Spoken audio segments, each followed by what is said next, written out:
Hey guys, welcome to my channel Fresh Start, a platform to connect and support. History के 1000+ MCQ series का ये part 2 video है। Hope आपने part 1 ज़रूर देखा होगा। ये सभी प्रश्न एग्ज़ाम में पूछे जा चुके हैं और आगे आने वाले एग्ज़ाम्स के लिए काफ़ी हेल्पफुल होंगे। आप इन्हें ज़रूर देखें। मेरे और वीडियोस को देखने के लिए मेरे इस चैनल को लाइक, शेयर, सब्सक्राइब ज़रूर करें। साथ ही नीचे दिए गए नोटिफिकेशन बेल को प्रेस करना ना भूलें। तो चलिए स्टार्ट करते हैं। पहला क्वेश्चन है कैपिटल ऑफ यादवा रूलर्स वॉज, ठीक है। तो यादवा रूलर्स का कैपिटल कहाँ पे था? देवागिरी में था, ठीक है। तो यादवा रूलर्स जो था उनका भी डायनास्टी थी। एक डायनास्टी कहाँ से कहाँ तक थी? नॉर्थ में तुंगभद्रा रिवर से लेकर के साउथ में नर्मदा रिवर तक थी, ठीक है। तो इस रीजन के बीच में कौन कौन सी प्लेसेस आ जाते थे? आपके महाराष्ट्र का रीजन आ जाता था, नॉर्थ कर्नाटका का रीजन आ जाता था और साथ में कुछ एमपी के पार्ट्स आ जाते थे, ठीक है। तो महाराष्ट्र का जो दौलताबाद रीजन है उसे देवागिरी कहते हैं, ठीक है। तो आज के प्रेजेंट में देवागिरी को दौलताबाद भी कहा जाता है जो महाराष्ट्र में है। चलिए दूसरा क्वेश्चन देखते हैं। Which religious sector did the Chola king patronize, ठीक है। तो चोला किंग ने शैविज्म मतलब शिव जी की पूजा करते थे, ठीक है। वहाँ पे शिव जी की मंदिर बने हुए थे, उन्हीं की पूजा की जाती थी, उन्हीं का संरक्षण दिया जाता था, ठीक है। अगला क्वेश्चन है टावर ऑफ विक्ट्री विजय स्तंभ इज लोकेटेड एट, कहाँ पे लोकेटेड है टावर ऑफ विक्ट्री? ये चित्तौड़गढ़ में लोकेटेड है। राजस्थान के चित्तौड़गढ़ में चित्तौड़ फोर्ट में टावर ऑफ विक्ट्री लोकेटेड है और इसे जो मेवाड़ के राजा थे राणा कुंभा उन्होंने बनवाया था जब वो महमूद खिलजी के अगेंस्ट लड़ाई में युद्ध में जीते थे, ठीक है। और जो महमूद खिलजी थे वो एक कंबाइंड आर्मी के साथ आए थे उनसे लड़ने के लिए, combined army of Malwa and Gujarat. तो यहाँ पे आंसर क्या हो जाएगा? चित्तौड़गढ़, ठीक है। अगला क्वेश्चन है which leader of 1857 was the first to lay down his or her life? तो इसका आंसर हो जाएगा मंगल पांडे, ठीक है। तो मंगल पांडे कौन थे? वो एक इंडियन सोल्जर थे ब्रिटिश आर्मी में, ठीक है। और उनका ऐसा माना जाता है कि उनका की रोल था, की फंक्शन था जो सिपॉय म्यूटिनी हुआ था या 1857 का रिवॉल्ट हुआ था उसमें, ठीक है। तो उन्होंने उस रिवॉल्ट में, उस वॉर में क्या किया था कि दो ब्रिटिशर्स पे अटैक किया था, उसके कारण उनको ये फांसी की सज़ा सुनाई गई थी, ठीक है। तो हैंग टिल डेथ की सज़ा सुनाई गई थी और उसमें उस समय उनकी जो एज थी वो जस्ट 29 ईयर्स के थे, ठीक है। और 8 अप्रैल 1857 को उनको फांसी दे दी गई थी। चलिए अगला क्वेश्चन देखते हैं। The system of communal electorate in India was first introduced by, किसने इंट्रोड्यूस किया था? मिंटो मॉर्ले रिफॉर्म ऑफ 1909, ठीक है। तो ये क्या था? ये एक ऐसा रिफॉर्म था जिसमें मुस्लिम्स को सेपरेट इलेक्टोरेट दिया जा रहा था, ओके। चलिए आगे बढ़ते हैं। Who presented India in the second round table conference, okay. तो सेकेंड राउंड टेबल कॉन्फ्रेंस में सरोजनी नायडू गई थी और उन्होंने इंडियन वुमेन को रिप्रेजेंट किया था। इनके अलावा उसमें गांधी जी भी गए थे जिन्होंने इंडियन नेशनल कांग्रेस को रिप्रेजेंट किया था, ओके। और उनके अलावा किन किन लोगों ने अटेंड किया था? उसमें मदन मोहन मालवीय, ठीक है, घनश्याम दास बिरला जी थे, SK दत्ता जी थे, ठीक है, और सर सैयद अली इमाम थे। उनके अलावा सर मिर्ज़ा इस्माइल दीवान ऑफ मैसूर थे, ठीक है, और आपके मोहम्मद इकबाल भी थे, ठीक है। अगला क्वेश्चन है the rulers of which dynasty started the practice of granting tax free villages to Brahmanas and Buddhist monks, okay. तो वो सातवाहनास के रूलर्स थे, ठीक है। तो सातवाहनास क्या करते थे कि वो ब्राह्मणास और बुद्धिस्ट मॉन्क्स को टैक्स फ्री विलेजेस देते थे, ठीक है। तो उनके ये जो इस तरह देने से उस डायनास्टी में, सातवाहना की जो डायनास्टी थी, जो एम्पायर थी, जो उनकी किंगडम थी, उसमें क्या हो गया था कि इंडिपेंडेंट लैंड्स एस्टेब्लिश हो गए थे जिस पे रॉयल जो ऑफिसर्स थे या जो रॉयल पुलिसमैन थे वो इंट्रूड नहीं कर सकते थे, उसमें हस्तक्षेप नहीं कर सकते थे, ठीक है। चलिए अगला क्वेश्चन देखते हैं। The Bandung conference was a major milestone in the history of, किसमें था? तो द नॉन अलाइंड मूवमेंट, ठीक है। तो बंदूक कॉन्फ्रेंस था क्या? बंदूक कॉन्फ्रेंस जो था वो बंदूक में हुआ था, जो कि इंडोनेशिया में है, ठीक है। और ये कब हुआ था? ये हुआ था 1955 को, ठीक है। 1955 को बंदूक कॉन्फ्रेंस हुआ था, 18 अप्रैल से लेकर के 24 अप्रैल तक, ठीक है। इसमें अफ्रो एशियन कंट्रीज़ आए थे जो न्यूली इंडिपेंडेंट हुए थे उस समय, लगभग 29 कंट्रीज़ आए थे। और ये कंट्रीज़ अर्थ की टोटल लैंड सरफेस एरिया के 1/4 पार्ट को कंस्टिट्यूट करते हैं, ठीक है। तो उसमें जो एम्स रखे गए थे कॉन्फ्रेंस में, वो क्या रखे गए थे कि प्रमोट करना सोशियो इकोनॉमिक कोऑपरेशन को between African and Asian countries जो उस समय न्यूली इंडिपेंडेंट हुए थे। उसके अलावा उन्होंने जो ये कोलोनाइजेशन, न्यू कोलोनाइजेशन हो रहा था उस समय, उसको अपोज किया था, चाहे वो यूनाइटेड स्टेट्स की तरफ से हो, चाहे वो सोवियत यूनियन की तरफ से हो, जो कोल्ड वार के टाइम में चल रहा था, ठीक है। तो इस तरह से देखा जाए तो ये कॉन्फ्रेंस जो था एक इम्पॉर्टेंट स्टेप था towards non alignment movement, okay. चलिए अगला क्वेश्चन है, what was the exact constitutional position of the Indian Republic when the constitution was brought into force with effect from 26 जनवरी 1950, ठीक है। तो देखो, सबसे पहले तो जो कॉन्स्टिट्यूशन है वो इनैक्ट कब हुआ था, बना कब था? बन के कंप्लीट हुआ था 26 नवंबर 1949 को, और फोर्स में कब आया? 26 जनवरी 1950 को, ठीक है। तो जो ओरिजिनली कॉन्स्टिट्यूट हुआ था कॉन्स्टिट्यूशन, ठीक है, उसमें प्रीएम्बल में क्या मेंशन था? As a state of is a state of sovereign democratic republic. लेकिन 1976 में 42nd कॉन्स्टिट्यूशनल अमेंडमेंट हुआ, जिसमें 2 वर्ड्स और ऐड किए गए थे प्रेम्बल में, तो फिर क्या कहलाए? अ state of sovereign socialist secular democratic Republic, ठीक है। तो ये आप याद रखोगे। अगला क्वेश्चन है, A federal structure for India was first put forward by the किसके द्वारा हुआ था? गवर्नमेंट ऑफ इंडिया एक्ट 1935 के थ्रू, ठीक है। तो जो गवर्नमेंट ऑफ इंडिया एक्ट था 1935, उसमें क्या था कि फेडरेशन ऑफ इंडिया को प्रपोज किया गया था। उसमें ये कहा गया था कि जो ब्रिटिश ऑक्यूपाइड टेरिटरी है और जो कुछ प्रिंसली स्टेट्स हैं, उनको मर्ज करके फेडरेशन बनाया जाए। लेकिन वहाँ पे जो प्रिंसली स्टेट्स के रूलर्स थे, उन्होंने इस चीज़ को अपोज कर दिया था। अगला है, what was the ultimate goal of Mahatma Gandhi salt satyagraha? तो महात्मा गांधी जी के सॉल्ट सत्याग्रह का अल्टीमेट गोल था पूर्ण स्वराज फॉर इंडिया, ठीक है। ये जो सॉल्ट सत्याग्रह हुआ था, ये बेसिकली साबरमती आश्रम जो है अहमदाबाद के पास, वहाँ से लेकर के डांडी जो छोटा सा विलेज है कोस्टल एरिया में गुजरात में ही, वहाँ तक हुआ था, ठीक है। ये 23 डेज तक चला था और इसमें पैदल ही गांधी जी और उनके कुछ 78 फॉलोअर्स आश्रम से चले थे। और इस मार्च के दौरान बहुत सी भीड़ उनको ज्वाइन की थी, उस मार्च को ज्वाइन की थी, और उसमें सरोजनी नायडू जी भी शामिल थी, ठीक है। अब इसमें जो सॉल्ट सत्याग्रह जो हुआ था, इसमें मेनली जो फोकस था वो तो पूर्ण स्वराज के लिए ही था, ठीक है। लेकिन बेसिकली गांधी जी ने इसको क्यों करवाया था? सॉल्ट को लेकर के, क्योंकि उस समय जो ब्रिटिशर्स थे वो लोग सॉल्ट का प्रोडक्शन और सेल दोनों ब्रिटिशर्स ही कर रहे थे, उन्होंने उसकी मोनोपोली ले रखी थी। और अगर कोई और करता है इसका प्रोडक्शन या सेल, इंडियंस कोई करते हैं विदाउट परमिशन, तो वो एक क्रिमिनल ऑफेंस माना जा रहा था, ठीक है। और ऊपर से वो लोग सॉल्ट का भी टैक्स ले रहे थे और बढ़ा भी रहे थे, ठीक है। तो इसका अपोज करने के लिए गांधी जी ने ये सॉल्ट सत्याग्रह चला था। और इसका मेन इनका एम ये था कि अगर ये करेंगे तो नमक का क्या है, सॉल्ट को हर एक घर में ज़रूरत है, हर एक इंसान को ज़रूरत है। तो इर्रेस्पेक्टिव ऑफ कास्ट रिलीजियन सब लोग इकट्ठा होंगे, यूनिटी आएगी, हिंदू मुस्लिम सब इकट्ठा होंगे। और ये चीज़ उनको रियलाइज़ करवाना चाहते थे गांधी जी कि किस तरह से ब्रिटिशर्स उन पर अत्याचार कर रहे हैं, ठीक है, ऑप्रेस कर रहे हैं।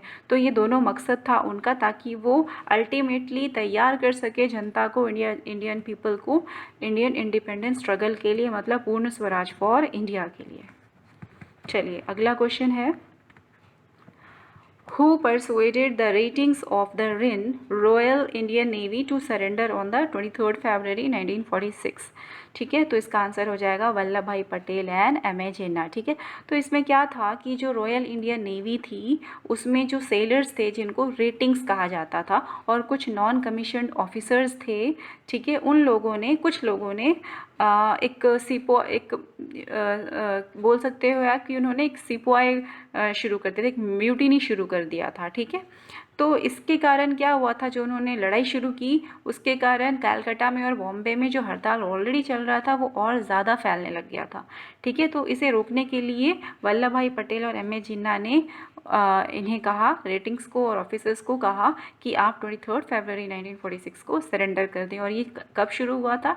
18 फरवरी 1946 को। ठीक है, चलिए अगला क्वेश्चन है, on September 20th 1932 Mahatma Gandhi began a fast on to death in Yerwada jail against, इसका आंसर हो जाएगा communal award of Ramsay MacDonald. अब इसमें क्या हुआ था, देखो 1932 को 20 सितंबर को महात्मा गांधी जी उस समय जेल में थे, यरवदा सेंट्रल जेल में, जो कि पुणे के पास है। ठीक है, अब 1932 में ही राउंड टेबल कॉन्फ्रेंस में B.R. अम्बेडकर जी को ब्रिटिशर्स ने बुलाया था। ठीक है, और ये B.R. अम्बेडकर जी जो थे एक बहुत फेमस लॉयर थे और दलित के लीडर थे। अब वहाँ पे क्या प्रस्ताव रखा गया था कि जो नया कॉन्स्टिट्यूशन बन रहा है उसमें जो अनटचेबल्स हैं, जो दलित्स हैं, उनके लिए सेपरेट इलेक्टोरेट बनाया जाए। ठीक है, और इस चीज़ को जब पता चला गांधी जी को तो उन्होंने इसके प्रोटेस्ट में हंगर टिल डेथ उन्होंने ये स्ट्राइक रख दी थी जेल में। ठीक है, अब ये जो स्ट्राइक रखी उसके बाद जो गांधी जी के फॉलोअर्स थे उन्होंने क्या किया कि जो B.R. अम्बेडकर जी थे उनको परसुएड किया कि वो इस चीज़ को वापस ले लें, ये इलेक्टोरेट जो है अनटचेबल्स का उसको वापस ले लें। और फिर काफ़ी बोलने के बाद में B.R. अम्बेडकर जी ने इस चीज़ को वापस लिया, तब जा कर के 6 दिन के बाद मतलब 26 सितंबर को 1932 को गांधी जी ने अपना फास्ट तोड़ा था। तो इसका आंसर हो जाएगा communal award of Ramsay MacDonald. ठीक है, चलिए अगला क्वेश्चन है, in 1939 for the first time Gandhi ji tried out his specific techniques of controlled mass struggle in a native state. He allowed a close associate of his to lead a satyagraha. Who was he? ठीक है, तो इसका answer हो जाएगा वल्लभ भाई पटेल इन राजकोट। तो इसमें क्या हुआ था, अब देखो फर्स्ट टाइम स्पेसिफिक कंट्रोल मास स्ट्रगल। ठीक है, तो राजकोट में प्रिंसली स्टेट्स थे। ठीक है, अब प्रिंसली स्टेट्स में गांधी जी नहीं चाहते थे कि इंडियन नेशनल कांग्रेस जो है वो कुछ भी हस्तक्षेप करे। ठीक है ना, उनका कुछ भी इन्वॉल्वमेंट नहीं चाहते थे। तो गांधी जी ने एक बहुत ही रिस्ट्रिक्टेड, एक्सेप्शनली लिमिटेड फॉर्म में मास स्ट्रगल को करवाया था राजकोट में, और वो भी नॉन वायलेंट तरीके से। ठीक है, और इस चीज़ में सरदार वल्लभ भाई पटेल को उन्होंने कहा था लीड करने के लिए। ठीक है, दूसरा क्वेश्चन है, whose teachings inspired the French revolution. तो इनका आंसर हो जाएगा रोशियो। ठीक है, तो रोशियो कौन थे? ये एक फ्रेंच फिलोसोफर थे और राइटर थे। इन्होंने लिखा था एज ऑफ एनलाइटनमेंट। ठीक है, और इनकी जो थ्योरी थी सोशल कॉन्ट्रैक्ट थ्योरी, उसने ही इंस्पायर किया था फ्रेंच रिवॉल्यूशन को। और उनकी इसी थ्योरी के कारण जो लिबरल और कंजर्वेटिव और सोशलिस्ट थ्योरीज भी बनी थी रोशियो के सोशल कॉन्ट्रैक्ट थ्योरी के कारण। ठीक है, चलिए अगला क्वेश्चन है, one time associate of Mahatma Gandhi broke of from him and launched a radical movement called self respect movement. Who was he? तो इसका आंसर हो जाएगा E.V. रामास्वामी नाइकर। ठीक है, अब इसमें क्या हुआ, इसमें E.V. रामास्वामी नाइकर जो थे उन्होंने एक मूवमेंट चलाया जिसको उन्होंने नाम दिया सेल्फ रिस्पेक्ट मूवमेंट। और इसमें वो यही चाहते थे, उनका एम ये था इस मूवमेंट का कि एक ऐसी सोसाइटी बनाए जिसमें जो अदर बैकवर्ड क्लासेस हैं उनको इक्वल ह्यूमन राइट मिल सके सोसाइटी में। ठीक है, चलिए अब अगला क्वेश्चन है, the first attempt to introduce a representative and popular element in the governance of India was made through, किसके थ्रू हुआ था? तो इंडियन काउंसिल एक्ट 1909 के थ्रू। ठीक है, तो इसमें क्या हुआ था कि जो गवर्नमेंट थी ब्रिटिश कॉलोनियल गवर्नमेंट, उसने ये चेक किया था कि इंडियन रिप्रेजेंटेटिव जो हैं ब्रिटिश कॉलोनियल गवर्नेंस में उनकी नंबर लिमिटेड हो। ठीक है ना, वो रिप्रेजेंटेटिव्स लिमिटेड नंबर में हो। ठीक है। अब अगला क्वेश्चन है, what did Jyotiba Phule's Satyashodhak Samaj attempt in the last century. ठीक है, तो ज्योतिबा फुले जी ने सत्यशोधक समाज बनाया था किस लिए? Saving the lower caste from hypocritical Brahmanas and their opportunistic scriptures. ठीक है, तो ज्योतिबा फुले जी ने जो अनटचेबल्स थे और जो ओबीसीज थे, अदर बैकवर्ड क्लासेस के जो पीपल थे, उनको, जो अदर बैकवर्ड कास्ट के जो लोग थे और अनटचेबल्स थे, उनको जो हाइपोक्रिटिकल ब्राह्मण्स थे और जो अपॉर्चुनिस्टिक स्क्रिप्चर्स है, जो ऐसी चीज़ें जो लिखी हुई थी जो कि ऑप्रेस करती थी लोअर कास्ट वाले लोगों को, उनसे अपोज करने के लिए और उनसे बचाने के लिए ये सोसाइटी या ये समाज बनाया था। ठीक है, चलिए अगला क्वेश्चन है, in which movements did Mahatma Gandhi make the first use of hunger strike as a weapon.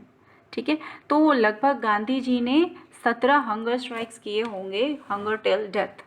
ठीक है, पर उनमें से जो सबसे पहला वाला हंगर स्ट्राइक किया था वो अहमदाबाद मिल स्ट्राइक का किया था, जो कि 1918 में हुआ था, और ये उनके पॉलिटिकल करियर के लिए एक बहुत बड़ी माइलस्टोन बनी थी। ठीक है, तो इसमें क्या था कि जो वर्कर्स थे और जो मिल्स के ऑनर्स थे, एम्प्लॉयर थे, मतलब उनके बीच में डिस्प्यूट हो गया था। तो इसमें गांधी जी ने वर्कर्स को ये सलाह दी थी कि वो स्ट्राइक करें अगेंस्ट द मिल एम्प्लॉयर्स, कि वो उनकी वेजेस में 35% इंक्रीज़ करें, लेकिन ये स्ट्राइक नॉन वायलेंट होना चाहिए। ठीक है, तो इसको सपोर्ट करने के लिए, कि वर्कर्स को मोटिवेट करने के लिए, उनका मोरल अप करने के लिए गांधी जी ने भी हंगर स्ट्राइक रखा था टिल डेथ। ठीक है, अब इसके कारण ही जो एम्प्लॉयर्स थे, जो मिल के ऑनर्स थे, उन्होंने 4 दिन के बाद में ही उनके वेजेस का 35% इंक्रीज़ कर दिया था। वो उनकी शर्तों को मान गए थे, वो वर्कर्स के स्ट्राइक के कारण और गांधी जी के हंगर स्ट्राइक के कारण। ओके, चलिए अगला क्वेश्चन है, who led the salt satyagraha movement with Gandhi. तो अभी हमने डिस्कस किया सरोजनी नायडू जी, जब उन्होंने, गांधी जी ने साल्ट सत्याग्रह मूवमेंट शुरू किया था तो उसको सरोजनी नायडू जी ने भी ज्वाइन किया था। हु स्टार्टेड द साका इरा, ठीक है, which is still used by the government of India. तो इसका आंसर हो जाएगा कनिष्क। जो कनिष्क थे कुषाण रूलर के, कुषाण डायनेस्टी के रूलर, उन्होंने साका एरा शुरू किया था 78 AD में। ठीक है, तो 78 AD में उन्होंने शुरू किया, और कनिष्क जो थे उन्होंने एक हेरिडिटरी या कनकर करके जो टेरिटरी फैलाया था, वो कहाँ से कहाँ तक था? तो वो वेस्ट में जो बुखारा था, मतलब कि उज़्बेकिस्तान से लेकर के ईस्ट में पटना, मतलब गंगा जो घाटी थी, गंगा वैलीज़, वहाँ तक था, और नॉर्थ में कहाँ से? पामेर, मतलब कि जो आपका तुर्किस्तान है, ठीक है, वहाँ से लेकर के साउथ में सेंट्रल एशिया तक था। ठीक है, और उनकी जो राजधानी थी वो पेशावर थी, मतलब कि पुरुषपुर थी, मतलब कि जो आज की पेशावर है वो। ठीक है, तो यहाँ पे इसका आंसर हो जाएगा कनिष्क। चलिए अगला क्वेश्चन क्या है, विच exercise the most profound influence in framing the Indian constitution. तो इसका आंसर हो जाएगा गवर्नमेंट ऑफ इंडिया एक्ट 1935। कैसे? क्योंकि गवर्नमेंट ऑफ इंडिया एक्ट में ही 1935 में ही मेंशन है फेडरेशन जो स्ट्रक्चर है उसके बारे में, फेडरल जो स्कीम दी गई है वो मेंशन है, powers of federal judiciary mention था, ऑफिस ऑफ गवर्नर मेंशन था, और इमरजेंसी पावर्स मेंशन थे। तो ये सारी चीज़ें गवर्नमेंट ऑफ इंडिया एक्ट 1935 से इन्फ्लुएंस होकर के ली गई थी। चलिए अगला क्वेश्चन है, the Bahmani kingdom was founded by, किसने फाउंड किया था? तो अलाउद्दीन हसन ने। ठीक है, अब अलाउद्दीन हसन ने बहमनी किंगडम को फाउंड किया था, और जब उनका कोरोनेशन हुआ, जब वो गद्दी पे बैठे, तो उन्होंने अपना नाम रख दिया था अलाउद्दीन हसन बहमन शाह। तो उनके इसी टाइटल बहमन शाह जो था, बहमन से ही बहमनी किंगडम नाम पड़ा था। अगला क्वेश्चन है, the Dilwara temple at mount Abu in Rajasthan were build by the followers of, किसने बिल्ड किया था? जैनिज़्म के फॉलोअर्स ने, जो कि चालुक्यास थे। ठीक है, और ये कब हुआ था? 2nd सेंचुरी CE से लेकर के 600 century BC, sorry 2nd century BCE से लेके 600 सेंचुरी CE तक। ठीक है, और इस दिलवारा जो टेम्पल है उसमें 5 जैन टेम्पल्स हैं। ओके, अगला क्वेश्चन है, in the third battle of Panipat the Marathas were defeated by answer हो जाएगा दी अफगान्स। ठीक है, तो जो पानीपत का थर्ड बैटल हुआ था वो 1761 में हुआ था और इसमें मराठास और अफगान ने लड़ाई की थी। अफगान कौन था? वो था अहमद शाह अब्दाली। ठीक है, चलिए अगला क्वेश्चन देखते हैं।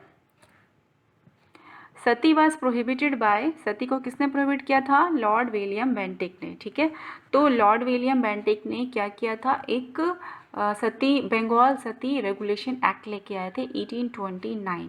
ठीक है, और उसमें उन्होंने क्या कहा था कि अगर कोई भी ये सती की प्रैक्टिस करता है तो वो एक पनिशेबल ऑफेंस होगा। अगला क्वेश्चन है, what inspired the paintings of Ajanta cave? Ajanta.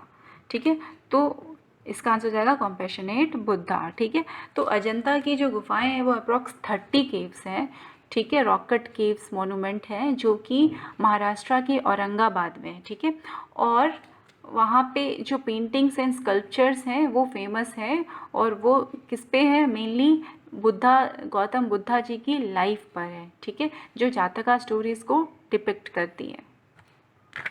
ये मेनली जो पेंटिंग्स है वो बुद्धिस्ट रिलीजियस आर्ट का एक बोल सकते हो इलस्ट्रेशन है। ठीक है, चलो अगला क्वेश्चन है, एल्बेरुनी केम टू इंडिया विथ, किसके साथ आया था एल्बेरुनी? एल्बेरुनी महमूद ऑफ गजनी के साथ आया था। ठीक है, तो एल्बेरुनी जो था वो एक पर्शियन स्कॉलर था।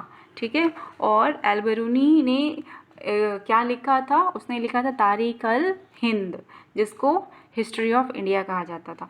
तो इसके कारण इनको एल्बेरुनी को क्या बोला जाने लगा? Founder of Indology. ठीक है, और अल उस्ताद।